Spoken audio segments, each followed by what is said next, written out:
tuan-tuan dirahmati Allah sekalian. Berbalik pada perbincangan kita tadi. Ada orang kata tuan-tuan dia tak sempat nak beribadah kepada Allah Subhanahu wa taala. Tuan-tuan dirahmati Allah sekalian. Jangan kita sebut perkataan jahil seumpama ni.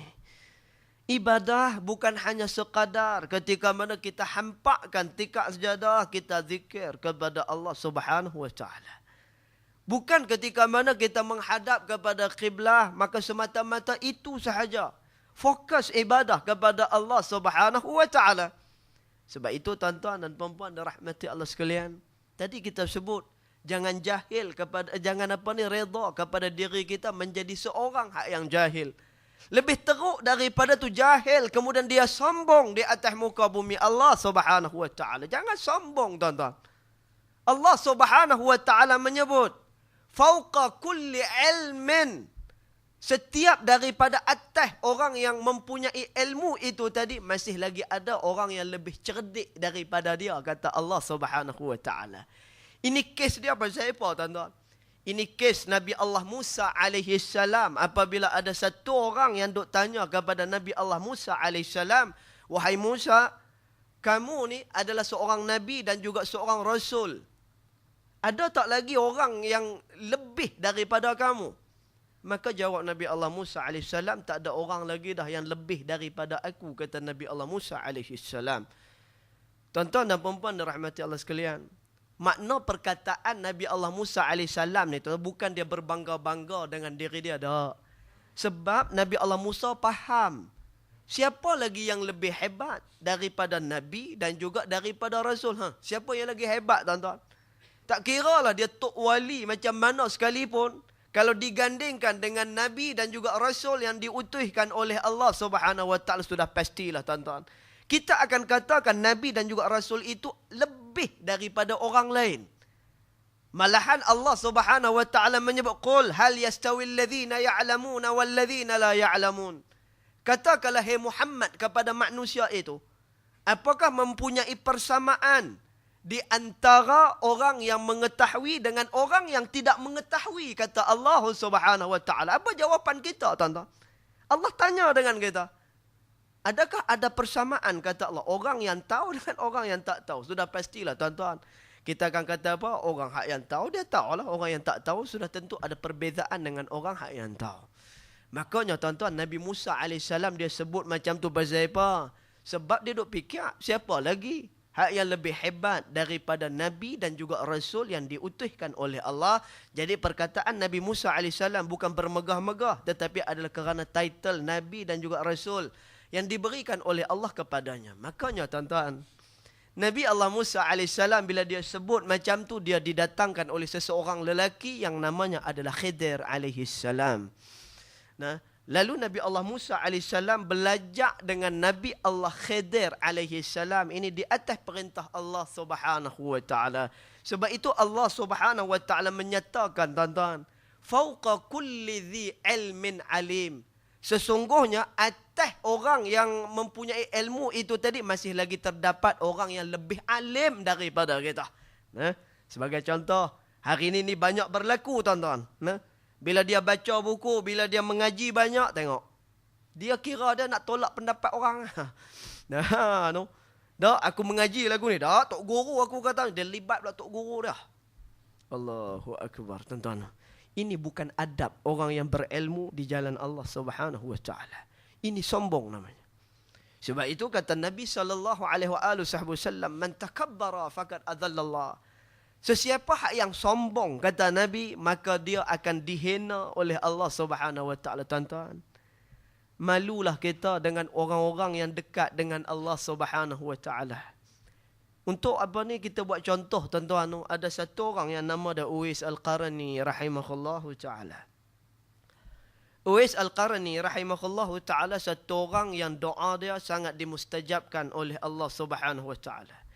Dia hidup sezaman dengan Nabi Muhammad sallallahu alaihi wasallam, tetapi tuan-tuan dia tak sempat nak berjumpa dengan Nabi Muhammad sallallahu alaihi wasallam. Pasal apa?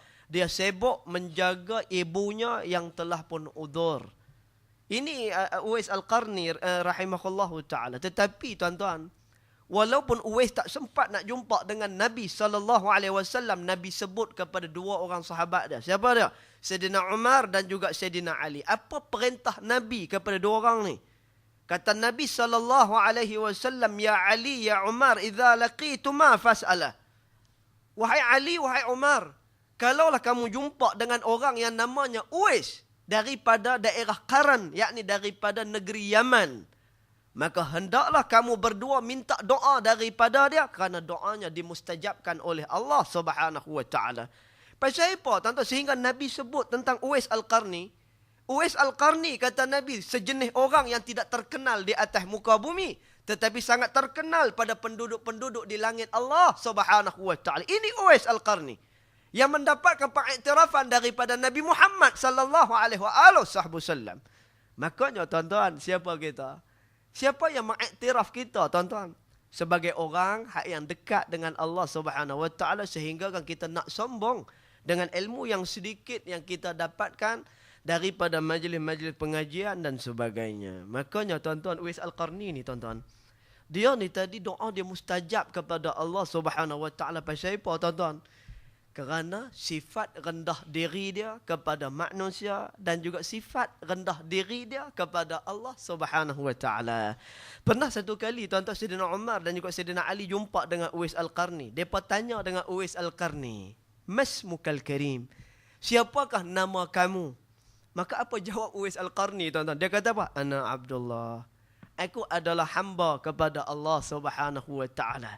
Maka kata Sayyidina Ali, "Kullal insan abidullah." Memang setiap daripada manusia itu kan adalah hamba kepada Allah. Barulah Uwais Al-Qarni sebut, tuan-tuan, "Ana Uwais minal Qaran." Aku adalah Uwais daripada negeri Qaran, daripada daerah salah satu wilayah di negeri Yaman. Jadi tuan-tuan, kerana dengan sifat rendah diri itu tadilah doanya sangat dimustajabkan oleh Allah Subhanahu wa taala, maka kita malulah, tuan-tuan, dengan depa-depa ni yang walaupun kedudukan depa tinggi pada sisi Allah, tetapi masih lagi menganggap dirinya sebagai apa? Abdullah. Kami adalah hamba kepada Allah. Ini juga, tuan-tuan, salah satu ciri orang yang mengamalkan wasati, sebagaimana yang disebut di dalam Islam, yang mana satu orang yang menganggap diri dia itu tadi tidak sempurna pada sisi Allah Subhanahu wa taala. Tayyib, tuan-tuan, dirahmati Allah sekalian. Jadi demikian, tuan-tuan, bila kita belajar, maka pastikan yang mana kita semakin belajar semakin tunduk diri kita kepada manusia, kepada Allah Subhanahu wa taala. Tayyib, tuan-tuan. Jadi tuan-tuan, dirahmati Allah sekalian, dekat mana kita boleh kita boleh mendekatkan diri kita kepada Allah Subhanahu wa taala. Sedangkan kita adalah satu orang yang kerja saja kita ni, tuan-tuan. Kerja saja. Mula daripada pukul 7 sampailah pukul 5 petang. Lepas pukul 5 petang rehat saat. Rehat saat. Nanti waktu malam saat lagi nak pi main nak pi main futsal. Waktu malam. Malam nak main futsal. Tuan-tuan, kalau boleh malam, kalau nak main futsal pun malam minggu tak apalah. Jangan tiap-tiap malam, tuan-tuan. Sebab apa? Malam ni kata Allah, wa ja'alna al-laila libasa. Kami jadikan waktu malam itu untuk manusia itu rehat, untuk manusia itu memfokuskan diri dia kepada ibadah dengan Allah Subhanahu wa taala. Sebab Nabi sebut, tuan-tuan, nanti akan datang satu zaman, kata Nabi, manusia ni berseronok sampai pada waktu malam, kata Nabi sallallahu alaihi wasallam. Dia pergi sewa padang futsal tu pukul berapa dia boleh dapat? Dia boleh dapat pukul 11 malam tu dia. Maka dia pun main. Lepas main tu bukannya dia main saja, tuan-tuan. Lepas main dia pergi minum pula tang mana. Dia pergi cari char kway teow lah, dia pergi cari bihun sup lah, dia cari macam-macam lah. Balik ke rumah pukul 2 pagi. Balik rumah pukul 2 pagi tu bukan dia tidur lagi dah. Dia tak tidur lagi, mandi dulu. Lepas mandi sekejap lagi dia tengok pula periuk ada apa. Tengok periuk lah, tengok 2:30 baru nak tidur. Makanya, tuan-tuan, 2:30 baru nak tidur. Maka waktu pagi kadang-kadang pun, tuan-tuan, terlepas kita solat fardu subuh. Terlepas kita benda-benda anugerah yang terbaik yang Allah Subhanahu wa taala nak berikan kepada kita. Terima kasih, Tuan. Terima kasih. Alhamdulillah ada ayat, tuan-tuan. Saya sebab dia beritahu Ustaz pukul 10 sampai pukul 12. Pagi tadi siap-siap makan madu dah. Saya kata nak cakap apa ni 2 jam ni. Tuan-tuan no. Jadi kalau macam-macam cerita hak yang saya bawa masuk tak apalah no. Pasal apa? Nak cukupkan dia punya kuota tu 2 jam. No. Okey, tayyib tuan-tuan. Okey, baik. Jadi tuan-tuan dan puan-puan dirahmati Allah sekalian, balik pada cerita tadi tuan-tuan, perbahasan kita.